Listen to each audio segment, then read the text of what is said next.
જય ઠાકર ને જય મુરલીધર બધાને. તો આજે આપણે સાંભળીશું ઉત્પત્તિ એકાદશીની કથા. ઉત્પત્તિ એકાદશી કારતક માસના વદ પક્ષમાં આવે છે. આ એકાદશીને ઉત્પન્ના એકાદશી પણ કહે છે. શ્રી કૃષ્ણ અર્જુનને કહે છે, પૂર્વે સતયુગમાં મરુ નામનો એક ભયંકર રાક્ષસ થઈ ગયો. તેણે ઇન્દ્ર ઉપરાંત સૂર્ય, વસુ, બ્રહ્મા, વાયુ, અગ્નિ સર્વ દેવોને જીતી લીધા હતા. આથી ઇન્દ્રદેવ ભગવાન શ્રી શંકર પાસે ગયા અને તેમને કહ્યું કે હે શંકર ભગવાન, સ્વર્ગમાંથી અમે સ્થાન ભ્રષ્ટ થઈ પૃથ્વી ઉપર ભટકીએ છીએ, તો અમારે શું કરવું? મહાદેવે વિષ્ણુ ભગવાન પાસે જવા કહ્યું અને ઇન્દ્ર દેવતાઓની સાથે જ્યાં નારાયણ ભગવાન જળમાં પોઢ્યા હતા ત્યાં આવ્યા ને તેમની સ્તુતિ કરીને એ પરાક્રમી દૈત્યનો સંહાર કરી વિજય આપવા વિનંતી કરી. એટલે શ્રી વિષ્ણુ ભગવાને ઇન્દ્રને એ રાક્ષસનો પરિચય પૂછ્યો.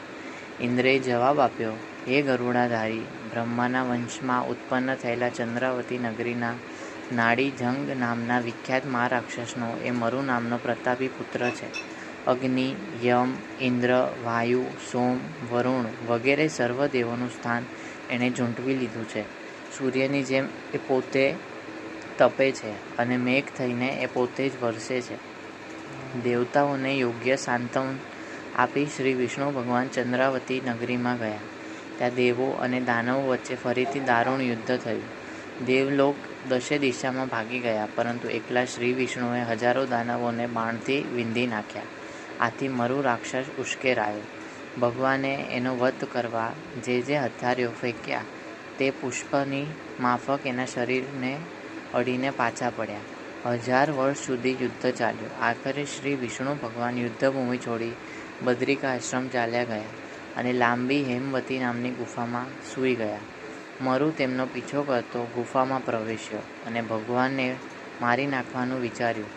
આ સમયે શરીરમાંથી એક તેજસ્વી દેવી વિવિધ દેવીસ્ત્રો સાથે બહાર આવી અને રાક્ષસ સાથે લડવાનું શરૂ કર્યું. દેવીએ લાંબા સમય સુધી લડાઈ કરીને છેવટે તે દેવીએ રાક્ષસનું શિર ઉડાવી દીધું. અન્ય રાક્ષસો પાતાળ લોકમાં ભાગી ગયા. થોડા સમય પછી ભગવાન નિંદ્રામાંથી ઉઠ્યા ત્યારે તેણે મૂળ રાક્ષસનો મૃતદેહ તેમની સામે પડેલો જોયો અને તેજસ્વી દેવીને 2 હાથ જોડી ઊભેલી નિહાળી. ભગવાને આશ્ચર્યથી પૂછ્યું, તું કોણ છે? દેવીએ જવાબ આપ્યો, મારા પ્રભુ, હું તમારા શરીરમાંથી જન્મી છું અને મેં જ મરુ રાક્ષસને માત કર્યો છે. તમને સૂતેલા જોઈને મરુ રાક્ષસ મારવાનો પ્રયત્ન કરતો હતો, તેથી મેં તેને મારી નાખ્યો. આ સમગ્ર બીનાથી આપ વાકેફ છો જ, કારણ કે આપ ત્રિકાળ જ્ઞાની છો. આ તમારી જ લીલાનો પ્રભાવ છે. આપના અંશથી ઉત્પન્ન થઈ મેં તેનો સંહાર કરી દેવોનું દુઃખ દૂર કર્યું છે. હું આપની જ શક્તિ છું. ત્રિલોકના રક્ષણ માટે મેં જન્મ લીધો છે. શ્રી વિષ્ણુ ભગવાને કહ્યું, હે દેવી, હું તારા ઉપર અતિ ખુશ છું, માટે તારી ઈચ્છા થાય તે વરદાન તું માંગ.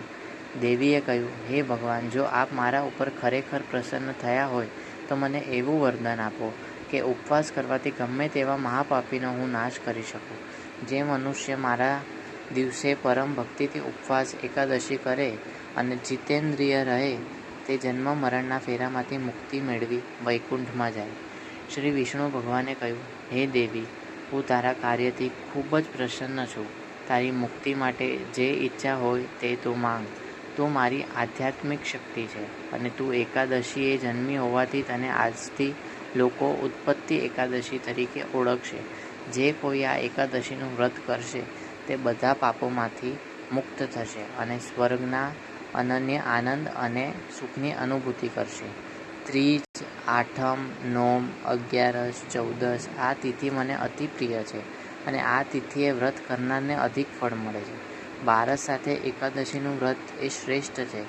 એકાદશીના દિવસે દરેકે ઇન્દ્રિય સુખ, ખોરાક, મદિરા, માંસ, મદ્ય ધાતુના પાત્રમાં જમવાનું કે જમવામાં તેલનો ઉપયોગ કરવો જોઈએ નહીં.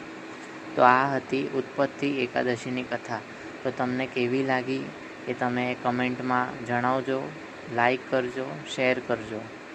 તો જય ઠાકર ને જય મુરલીધર બધાને.